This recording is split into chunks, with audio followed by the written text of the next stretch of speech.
مرحبا أهلا النوادي.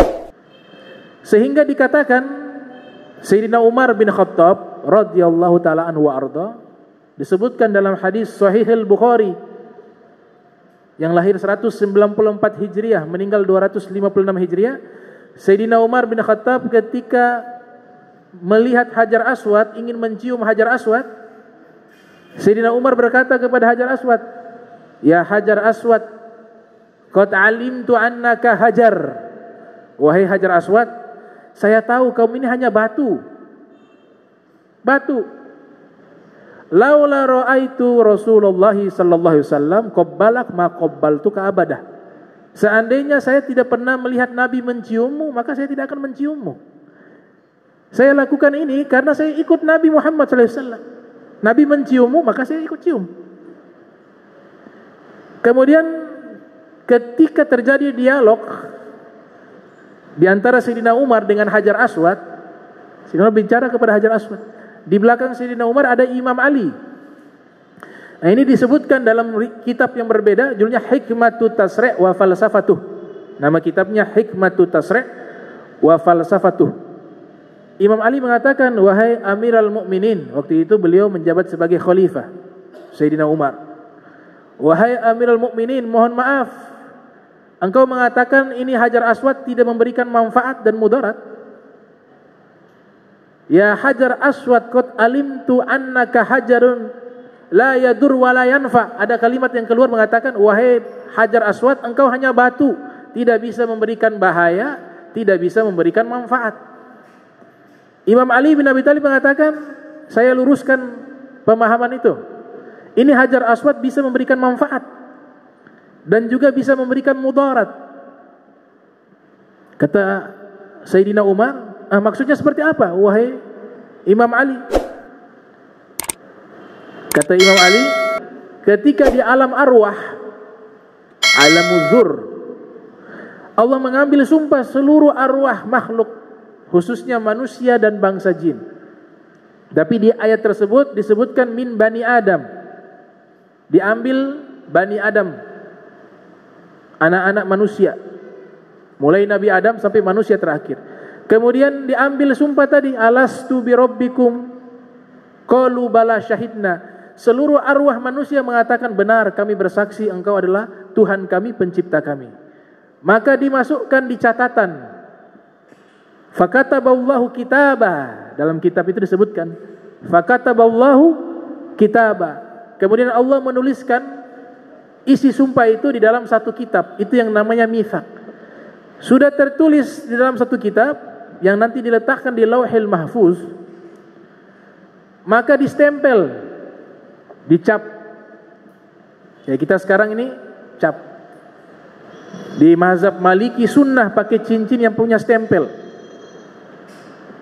Karena Nabi Muhammad punya cincin dulu multifungsi. Selain sebagai perhiasan di tangan, juga beliau gunakan sebagai stempel di dalam surat.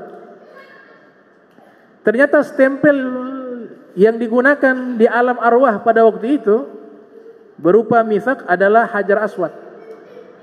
Nah, Hajar Aswad dijadikan stempel terhadap piagam sumpah manusia kepada Allah Subhanahu wa taala. Distempel. Ketika sudah distempel itu piagam, Hajar Aswad menjadi saksi terhadap isi perjanjian itu. Nah, ketika lahir ke dunia yang mengikuti agama Islam, maka secara otomatis mereka telah memenuhi sumpah mereka di alam arwah. Tapi yang tidak mengikuti agamanya Nabi Muhammad SAW, secara otomatis mereka telah mengingkari sumpah mereka yang telah mereka buat di alam arwah. Makanya kita disunahkan doa ketika melihat Hajar Aswad atau ingin menciumnya atau ingin memberikan salam kepada Hajar Aswad. Itu ada doa, Allahumma imanan bik wa tasdiqa bi kitabik wa wafaan bi ahdik. Itu doa ketika mau memberikan istislam kepada Hajar Aswad. Ya Allah, aku beriman kepadamu dan aku membenarkan kitabmu dan aku memenuhi janjimu. Ada kalimat wafaan bi ahdik, memenuhi janjimu. Itu dia bicara di hadapan Hajar Aswad, sunnah doa itu dibaca. Kenapa ada kalimat memenuhi janjimu? Karena ini saksi mata. Janji kita di alam arwah, salah satunya yang menjadi saksi mata adalah Hajar Aswad. Makanya doa itu diajarkan, wa wafaan bi ahdik. Kami sudah muslim, ikut agama Nabi Muhammad, sekarang kami haji. Kami tawaf di Ka'bah 7 kali. Nah sekarang, wahai Hajar Aswad, engkau jadi saksi. Saya sudah penuhi janji saya kepada Allah. Wa wafaan bi ahdik.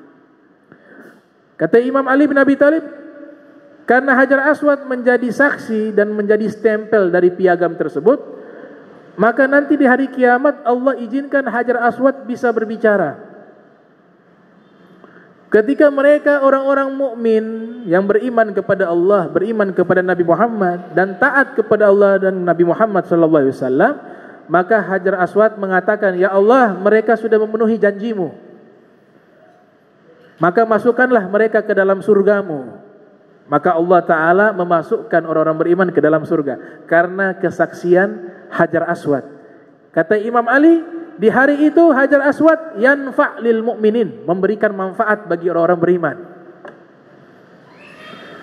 Datang orang-orang yang berikutnya, ahli nar, orang-orang kufar. Datang mereka.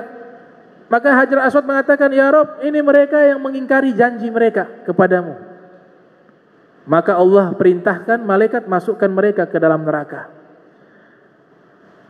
Masukkan mereka ke dalam neraka. Imam Ali mengatakan, yadur lil kuffar wal musyrikin. Di hari itu Hajar Aswad bisa memberikan bahaya bagi orang-orang kufar dan orang-orang musyrikin.